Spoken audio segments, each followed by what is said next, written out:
Do you remember the first time you thought something?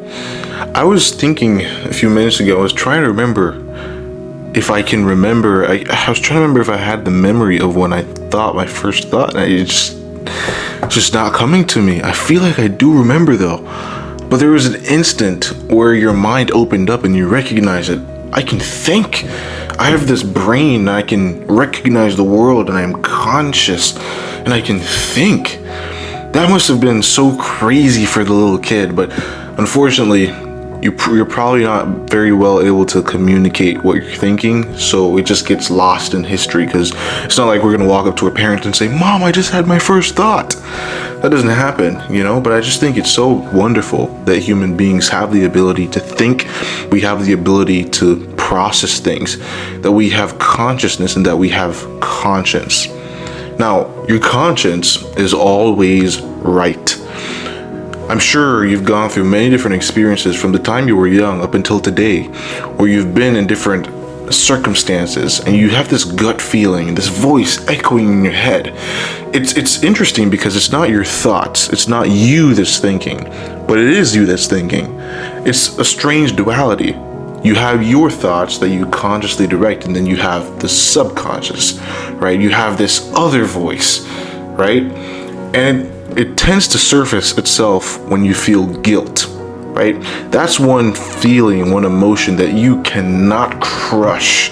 If it is true guilt for a real reason, you can't get rid of it, no matter what you do, right? But I think it's interesting. How is it that we want to do something? My conscious thoughts are telling me, hey, I should probably do this thing, but subconsciously, deep down, I know it's the wrong thing to do. I know I shouldn't do that thing.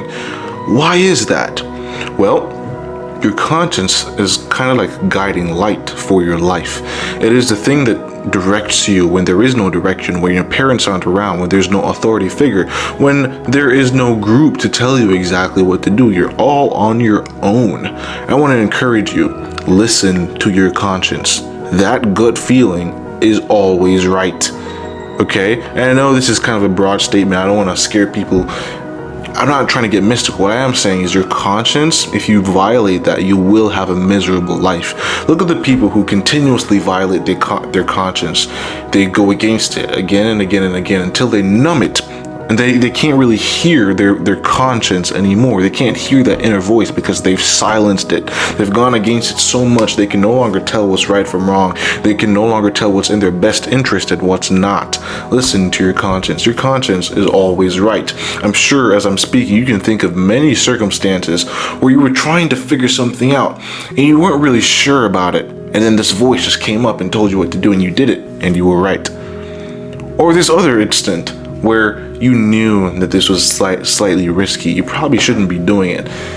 But because it's exciting and it's interesting, you went and did it anyway, and then you paid the consequences. Your conscience was right. Life will never stop being like that. We have a brain for a reason. The human beings dominate the earth. We're considered a higher species for a reason.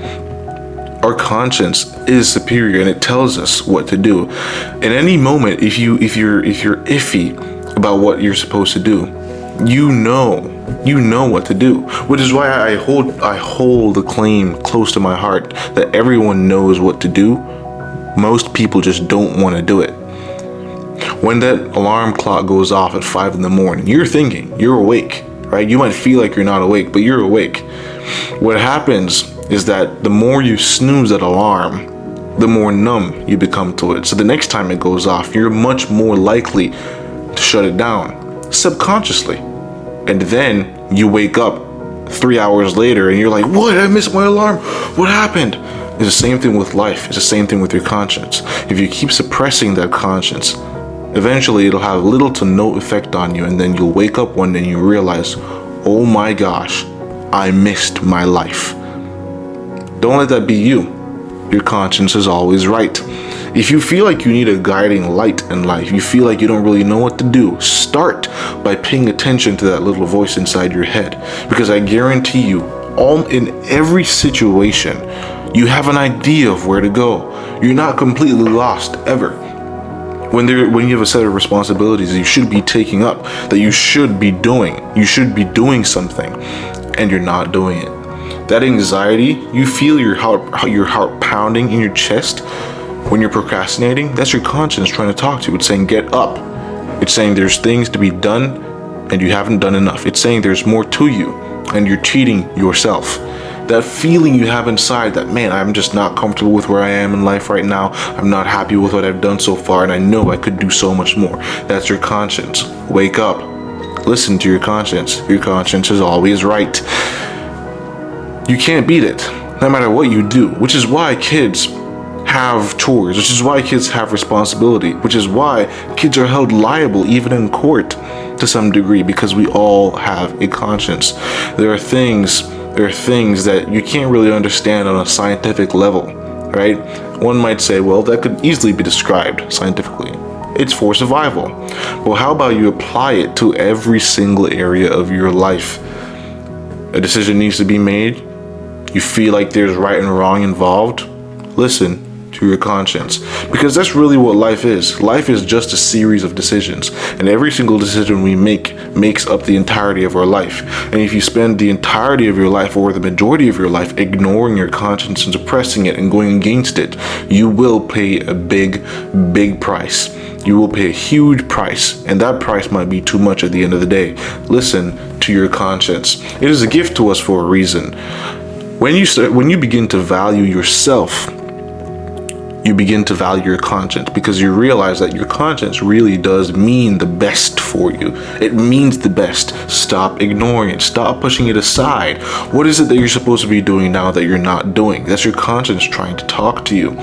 When you begin truly seeing that you are a wonderful creation, you are being worthy of attention, adoration, and care, then you'll begin heeding your conscience, and it becomes an upward spiral, where because you heed your conscience begins affirming the decisions you make, and you make better decisions, and you feel better about yourself, and you listen to your conscience more, and then you develop a deeper trust in yourself. You can trust your own word now. You can trust the decisions you make because you are listening to your conscience and you're doing the right thing. Your conscience is always right. Always right. Never go with your feelings, right? Because your feelings and your conscience are always at loggerhead. They're always going against each other. Your conscience is always right. Your feelings could be right sometimes, but your conscience is always right. Do what you know you must. Do what you know you should. And always ask yourself, when a decision needs to be made, what would future me be happy I did right now? That's the question you should always ask, because you're not just a person today. You are a person today, tomorrow, next month, next year, and the next 10 years.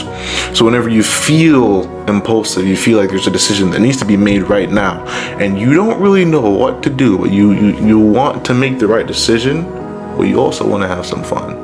Listen to your conscience. Your conscience is always right. Whenever you encounter a decision, ask yourself this. If listening to your conscience isn't enough, ask yourself this. What would I tell a person I really love to do in my situation right now? That will never fail you. If you truly love someone, you will direct them to do the best thing that is possible. Do the same. That's what your conscience does for you. Your conscience is actually your best friend. Not the way you feel, not your emotions, not your whims, not your impulses. Your conscience is your best friend. That is the voice in your head that truly loves you. It is trying to tell you what you should do, even when you don't want to hear it. Your conscience is always right. It's kind of like disrespecting a parent that really wants the best for you. You're saying, hey, don't go out to that party tonight because typically bad things happen at that party. And you're like, but I want to have fun. There's nothing wrong with having fun. But that parent, much like your conscience, is simply trying to protect you from the bad things of life. They're not trying to stop you from having fun. It's not trying to restrict you. It's trying to keep you safe. And you cannot punish it for that. Because just like disowning a parent that means the best for you hinders your progress in life, so it is with suppressing your conscience that's trying to direct you on the right path. That also hinders your progression in life in general. Your conscience is always right. Treat yourself like someone you truly love and listen to the parts of you that love you now, tomorrow, next year, and the next 50 years. Your conscience is always right. Do it today, do it tomorrow, tell your friends, share this video. My name is Corbin. This is Corbin Conversations. Thank you for watching, and I'll see you next time. Peace.